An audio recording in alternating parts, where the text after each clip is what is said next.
जय हिंद दोस्तों। आज मैं हिस्ट्री के सेट नंबर तीसरे की ओर हैं, जिसमें 20 प्रश्नों की हम श्रृंखला लाते हैं और जो कि पेपर के पॉइंट ऑफ व्यू से और जानकारी के लिए दोनों के लिए बहुत ही महत्वपूर्ण है। पहला प्रश्न, प्राचीन भारत में कृषि के प्राचीनतम उल्लेख कहाँ से मिलते हैं?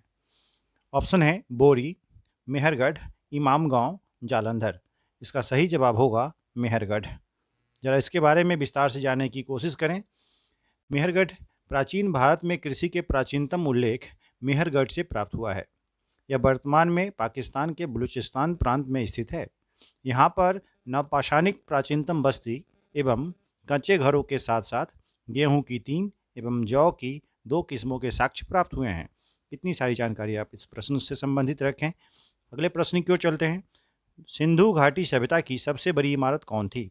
ऑप्शन है मोहनजोदड़ो का महान स्नानागार, मोहनजोदड़ो का महाजल कुंड, हड़प्पा का राजा का महल, उपरोक्त में से कोई नहीं। इस प्रश्न के ऑप्शंस के अनुसार इसमें कोई भी आंसर सही नहीं दे रखा है, इसलिए इसका आंसर होगा उपरोक्त में से कोई नहीं। तो इस तरह से इसके बारे में जानने की आखिरकार सच्चाई क्या है। तो यहाँ का जो सबसे सिंधु घाटी सभ्यता की सबसे बड़ी इमारत अन्नानागार है। यहाँ का अन्नानागार 45.71 मीटर लंबा तथा 15.33 मीटर चौड़ा है, जो कि सही होगा, जो कि आप हमारे ऑप्शन में अवेलेबल नहीं है। अच्छा, एक बात और भी बताऊं कि मैं जो लास्ट में एक क्वेश्चन देता हूं होमवर्क के रूप में, उसका सही आंसर मैं इस वीडियो के लास्ट में बताऊंगा। तब तक आप बने रहें पेशेंस के साथ। चलते हैं अगले प्रश्न नंबर 30 की ओर। किस काल में स्वास्थ्य का प्रतीक का प्राचीनतम संदर्भ मिलता है? ऑप्शन है वैदिक काल, हड़प्पा काल, मौर्य काल, गुप्त काल। इसका सही जवाब होगा हड़प्पा काल, यानी ऑप्शन नंबर बी। इसके बारे में कुछ विस्तार से जानने की कोशिश करते हैं। स्वास्तिक का प्रतीक प्राचीनतम संदर्भ, यानी स्वास्तिक प्रतीक का जो प्राचीनतम संदर्भ है हड़प्पा सभ्यता से ही प्राप्त होता है। स्वास्तिक सूर्य पूजा का प्रतीक था। हड़प्पा सभ्यता का धार्मिक दृष्टिकोण का आधार यही लौकिक एवं व्यवहारिक अधिक था। यह लौकिक कम व्यवहारिक अधिक था। इस तरह से इतनी सारी जानकारी आप इस प्रश्न के बारे में रखें। प्रश्न संख्या 4, ऋग्वेद के किस मंडल में शूद्र शब्द का उल्लेख हुआ है?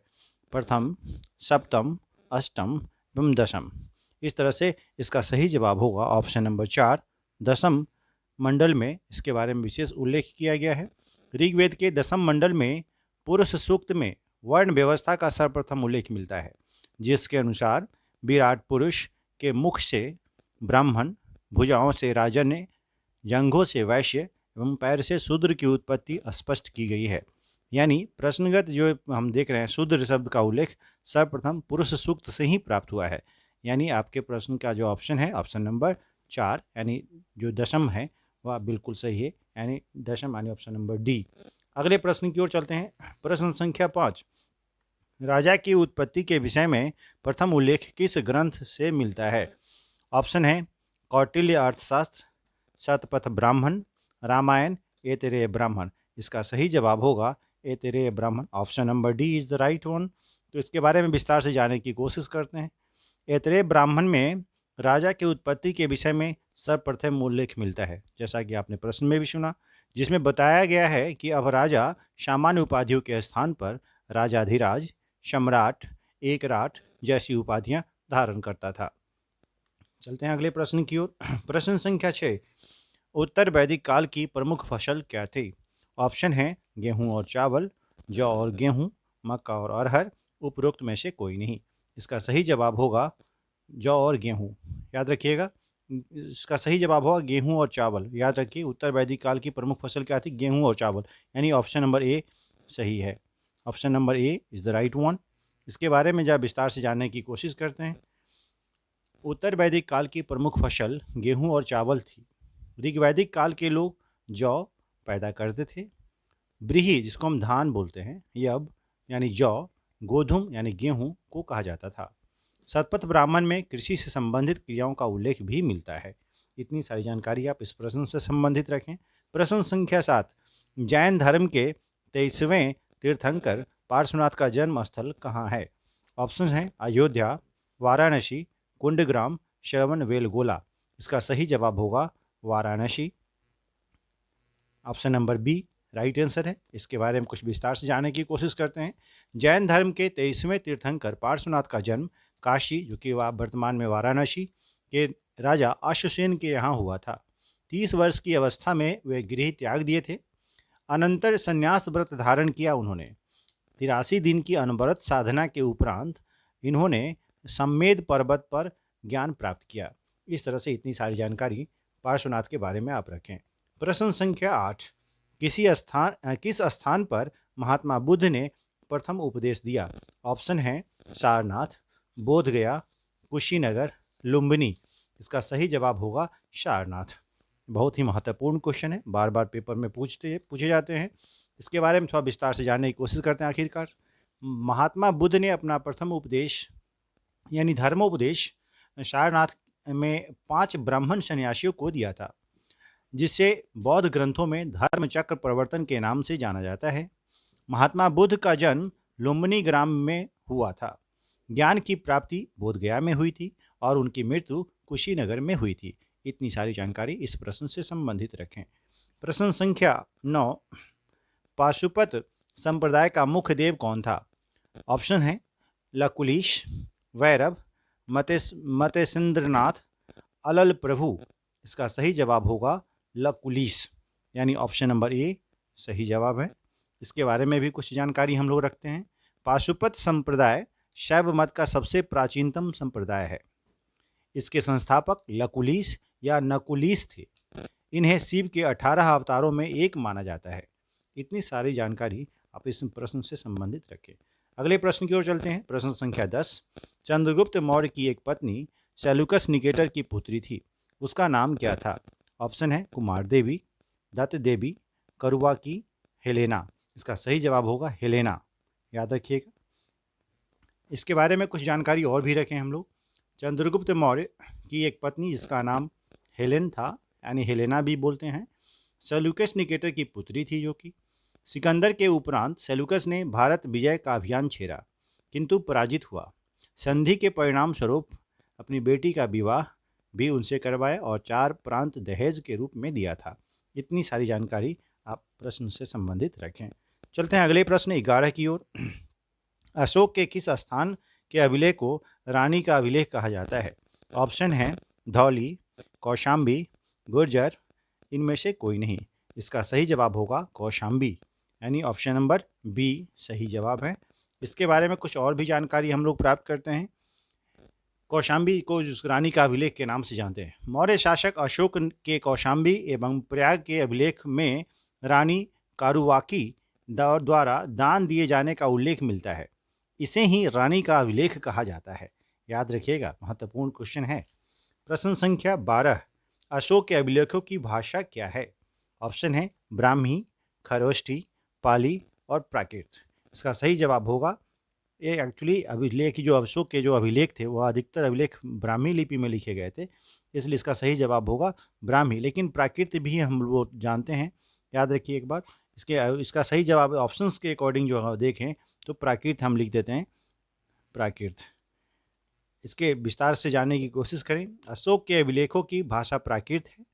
इन अभिलेखों की लिपियाँ भी अलग अलग हैं। केवल 2 अभिलेख याद रखिए, शाहवाजगढ़ी तथा मानसेहरा की लिपि खरोष्ठी है। यह लिपि दाईं ओर से बाईं ओर लिखी जाती है। याद रखिए, महत्वपूर्ण प्रश्न बन जाएगा यहाँ पे कि खरोष्ठी लिपि किधर से किधर लिखी जाती है, तो दाईं ओर से बाईं ओर लिखी जाती है। बाकी और अन्य लिपि बाईं से दाईं ओर लिखी जाती है। तक्षशिला एवं लघनाक अरमैक लिपि में, सर ए कुना अमराइक लिपि में एवं ग्रीक में, बाकी ब्राह्मी लिपि में है। इस तरह से आप इस प्रश्न को महत्वपूर्ण समझें और इसके बारे में भी जानकारी इकट्ठा रखें। प्रश्न संख्या 13, देवी चंद्रगुप्त की रचना किसने की? ऑप्शन है चंद्रगुप्त प्रथम, बाणभट्ट, विशाखदत्त, कालिदास। इसका सही जवाब होगा विशाखदत्त, याद रखिएगा। ऑप्शन नंबर सी सही जवाब है। इसके बारे में कुछ इन्फॉर्मेशन और भी है। देवी चंद्रगुप्तम की रचना विशाखदत्त ने की। इस ग्रंथ से गुप्त वंश के शासक रामगुप्त एवं चंद्रगुप्त द्वितीय के विषय में सूचना मिलती है। कालिदास जिन्होंने मेघदूत की रचना की, कुमार संभव की रचना की, बाणभट्ट द्वारा हर्षचरित की भी रचना की गई है। याद रखिए, इतने सारे प्रश्न इससे बन सकते हैं। प्रश्न संख्या 14, गुप्त काल में अजंता की कौन सी गुफाएं निर्मित हुई? गुप्त काल में अजंता की कौन सी गुफाएं निर्मित हुई? 10, 11, 12, 13 यह गुफाओं की संख्या दे रखी है। ऑप्शंस के अकॉर्डिंग आप देखें तो इसका डायरेक्ट आंसर याद रखिए ऑप्शन नंबर डी, जो कि 16, 17 और 19 भी है, याद रखिएगा। इसके बारे में थोड़ा सा विस्तार से जानिए यहाँ पे ना, इसमें इसका सही आंसर डी होगा। के बारे में जानते हैं। गुप्त काल में अजंता की 16, 17 और 19 गुप्तकालीन गुफाएं हैं। इन गुफाओं का निर्माण ईस्वी पूर्व यानी 2वीं सदी से 7वीं सदी तक ही किया गया था। इस तरह से इतनी सारी इन्फॉर्मेशन इस अजंता की गुफाओं से संबंधित है। क्वेश्चन नंबर 15, हुनुज दिल्ली दूरअस्त किस सुल्तान से संबंधित कथन है? याद रखेंगे इसके बारे में हम लोग कि हुनुज दिल्ली दूरस्थ किस सुल्तान से संबंधित कथन है। ऑप्शन है अलाउद्दीन खिलजी, गयासुद्दीन तुगलक, मोहम्मद तुगलक, फिरोज तुगलक। इसका सही जवाब होगा गयासुद्दीन तुगलक। याद रखिएगा गयासुद्दीन तुगलक, इसका सही जवाब ऑप्शन नंबर बी है। इसके बारे में कुछ जानकारी रखते हैं। हुनुज दिल्ली दूरअस्त यह कथन गयासुद्दीन तुगलक से संबंधित है, यानी यह कथन सूफी संत शेख निजामुद्दीन औलिया द्वारा उसके प्रति कहा गया था। यानी शेख निजामुद्दीन औलिया ने बोला कि दिल्ली अभी बहुत दूर है। इस तरह से आप याद रखें। प्रश्न संख्या 16, निम्नलिखित में से किस इतिहासकार ने अकबर को इस्लाम का शत्रु कहा है? ऑप्शन है अब्बास खान शेरवानी, बदायूनी, अहमद यादगार, निजामुद्दीन अहमद। इसका सही जवाब होगा बदायूनी। याद रखें ऑप्शन नंबर बी सही जवाब है बदायूनी। इसके बारे में और भी जानकारी प्राप्त रखते हैं। बदायूनी ने अकबर को इस्लाम का शत्रु कहा है, जैसा कि आपने प्रश्न में भी समझा है। इसका कारण यह है कि अकबर धर्म सहिष्णुता की नीति अपनाता था और उसके दीन ए इलाही विचारधारा का बदायूनी हमेशा विरोध करता था। यही वजह है जो उसे इस्लाम का शत्रु कहा गया है। इस तरह से प्रश्न को आप बखूबी समझें और उसको याद भी रखें।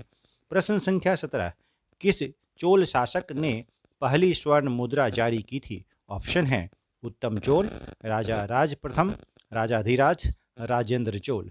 इसका सही जवाब होगा राजा राज प्रथम, यानी ऑप्शन नंबर बी सही जवाब है। इसका कुछ विस्तार से भी जानने की कोशिश करते हैं। धवलेश्वरम से चोलों के स्वर्ण सिक्कों का एक ढेर मिला है। याद रखिए धवलेश्वरम से चोलों के सिक्कों का एक स्वर्ण सिक्कों का एक ढेर मिला है, जो कि चोल शासक राजा राज प्रथम के कुछ सिक्के से मिलने हैं जो कि स्वर्ण के हैं। अच्छा, जिसके आधार पर यह भी कहा जा सकता है कि चोल शासक राजा राज के सर्वप्रथम स्वर्ण सिक्का जारी किए, जो कि राजा राज के कुछ रजत सिक्के भी मिले हैं। यानी उन्होंने स्वर्ण सिक्के भी जारी किए और कुछ रजत यानी चांदी के सिक्के भी जारी किए। इतनी सारी जानकारी आप इस प्रश्न से संबंधित रखें। प्रश्न संख्या 18, महमूद गजनबी को परास्त करने हेतु राजपूत शासकों के संघ का नेतृत्व किसने किया? ऑप्शन है पृथ्वीराज चौहान, जयचंद, चंदेलगंज और जयपाल। इसका सही जवाब होगा जयपाल। याद रखिएगा इसका सही जवाब क्या होगा जयपाल। अच्छा, इसके बारे में और भी जानकारी रखिए आप क्या कि जयपाल जो था एक हिंदू शाही वंश का शासक था, जिसके कुछ क्षेत्रों को गजनी के शासक सुबुक्तगीन बोलते हैं उसको, ने विजित कर लिया। परिणाम क्या हुआ? जयपाल ने 986 ईस्वी में गजनी पर आक्रमण किया, लेकिन वह परास्त हुआ और उसे अपमानजनक संधि भी करनी पड़ी। लेकिन ठीक कुछ समय बाद जयपाल ने कुछ अन्य राजाओं का संघ बना करके फिर से गजनी पर आक्रमण किया, पुनः परास्त हुआ। लेकिन 1002 में मोहम्मद गजनवी ने भारत पर आक्रमण किया तथा जयपाल को परास्त किया। थोड़ी सी एक इन्फॉर्मेशन है, इतनी सारी जानकारी आप ऐसे याद रखें। और एक बात और भी याद रखिए, जिसे बार बार हार का सामना देखने से ग्लानि भी हुई। ग्लानिवश जयपाल ने शासन सत्ता अपने पुत्र आनंदपाल को सौंपकर जीवित चिता में कूदकर आत्महत्या यानी आत्मदाह कर ली। उसको आत्मदाह बोलते जब स्वयं चले जाते हैं। तो महमूद गजनबी के हाथों पराजित अपने पिता का अपमान का बदला लेने के लिए आनंदपाल ने यानी उसके पुत्र जो थे उज्जैन, ग्वालियर, दिल्ली, कन्नौज, अजमेर आदि शासकों की सहायता से हिंदू राजा का एक संघ बनाया, किंतु यह संघ भी महमूद गजनबी के हाथों पराजित हुआ। आप याद रखिए इस प्रकार क्या हुआ, जयपाल और उसके पुत्र आनंदपाल दोनों ने महमूद गजनबी के विरुद्ध संघ बनवाया था यानी बनाया था। इस तरह से ये प्रश्न के साथ बहुत सारी इन्फॉर्मेशन एकत्रित है। इतनी सारी जानकारी आप अपने मन मस्तिष्क में बिठा के रखें। चलते हैं प्रश्न संख्या 19, 1528 ईस्वी में किस मंगोल नेता के खिलाफ फत को नष्ट करते हुए खलीफा की हत्या कर दी थी? ऑप्शन है हलाकू, चंगेज खां, तैमूर उपरोक्त में से कोई नहीं। इसका सही जवाब होगा हलाकू। इसके बारे में भी कुछ जानकारी हम प्राप्त रखते हैं। याद रखिए कि 1258 में मंगोल नेता हलाकू ने बगदाद को ध्वस्त करते हुए खिलाफत को नष्ट कर दिया था और खलीफा की हत्या कर दी थी। इस तरह से इतनी सारी जानकारी इससे संबंधित आप रखें। प्रश्न संख्या 20, दिल्ली सल्तनत में एकता प्रथा प्रारंभ करने का श्रेय किस सुल्तान को जाता है? ऑप्शन है इल्तुतमिश, बलबन, रजिया, अलाउद्दीन खिलजी। इसका सही जवाब होगा इल्तुतमिश। याद रखें, ऑप्शन ए सही जवाब है। इसके बारे में भी कुछ जानकारी आप रखें। दिल्ली सल्तनत में एकता प्रथा प्रारंभ करने का श्रेय इल्तुतमिश को जाता है। इस प्रथा के तहत भूमि के विशेष खंडों को राजस्व का अधिकार सैनिकों व गैर सैनिक पदाधिकारियों को उनके वेतन के बदले दिया जाता था। यह जानकारी आप इस प्रश्न से संबंधित रखें। अब बारी आती है होमवर्क क्वेश्चन की। आज का होमवर्क क्वेश्चन है, तत्वबोधिनी पत्रिका ने किसकी विचारधारा का प्रचार किया था? ऑप्शन है ब्रह्म समाज, आर्य समाज, रामकृष्ण मिशन, देव समाज। आपके प्रश्न के आंसर यानी आपके आंसर का मैं इंतज़ार करूंगा। आप हमारे कमेंट बॉक्स में इसका आंसर ज़रूर भेजें ताकि हमें कुछ हिम्मत बढ़े और मैं भी और आगे आपके लिए मेहनत करता रहूं। चलिए, अब बात आती है कि पिछले प्रीवियस क्वेश्चन का सही जवाब क्या है। बहुत सारे लोगों ने सही जवाब भेजा भी है। तो पहला प्रश्न देखिए, प्रश्न क्या था? निम्नलिखित में से किसने ज़मीन बौसी सिजदा की प्रथा प्रारंभ की? ऑप्शन है बलबन, बुगारा खान, इल्तुतमिश, नासिर उद्दीन महमूद। इसका सही जवाब होगा बलबन। हमारे बहुत सारे सहयोगियों ने सही जवाब भेजा है, बताया है। इसका बहुत बहुत धन्यवाद। इसी तरह आपका सहयोग बना रहे, हम आपके लिए प्रश्न का एक कलेक्शन प्रतिदिन आपके पास भेजता रहूँ। Thank you so much.